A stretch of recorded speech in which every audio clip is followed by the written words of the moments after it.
ਅੱਜ ਅਸੀਂ ਜ਼ਿਕਰ ਕਰਾਂਗੇ ਉਹਨਾਂ 7 ਵਜੂਹਾਤ ਦਾ ਜਿਸ ਦੀ ਵਜ੍ਹਾ ਤੋਂ ਪਰਦੇਸੀਆਂ ਦੀ ਪਰਦੇਸ ਵਿੱਚ ਨੀਂਦਰ ਪੂਰੀ ਨਹੀਂ ਹੁੰਦੀ।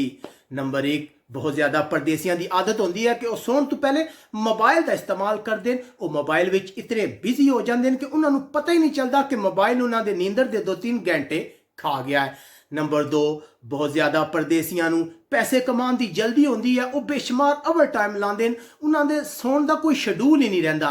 या अक्सर ऐसे जालम मालक भी होंगे जिहड़े मजदूर नूं हफ्ते एक छुट्टी भी नहीं देंदे जिसकी वजह तो उसकी नींदर पूरी नहीं होती। नंबर 3, बहुत ज़्यादा परदेसी मिल जुल के रहते हैं जिसकी वजह तो घर में बहुत ज़्यादा शोर शराबा होता है जिसकी वजह तो भी क्वालिटी नींदर का असूल नामुमकिन हो जाता है। नंबर 4, अक्सर परदेसी रात को बहुत ज़्यादा खाना खा लेंगे या चाय पी लेंगे जिसकी वजह तो भी उन्होंने रात को बार बार उठना पैंदा तो उन्होंने नींदर मुतासर होती है।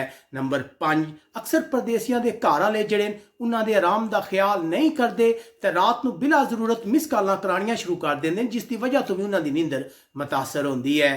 नंबर 6, अक्सर परदेसी जड़े रात तो सोने तो पहले ना रहने वाले घर वाले शेड्यूल तय नहीं करते। सुबह जिस टाइम जागते हैं तो देखते हैं कि किचन बिजी है, बाथरूम बिजी है, उन्होंने 2 घंटे इंतजार करना पैंदा जिसकी वजह तो भी उन्होंने नींदर के 2 घंटे ज़ाया हो जाते हैं।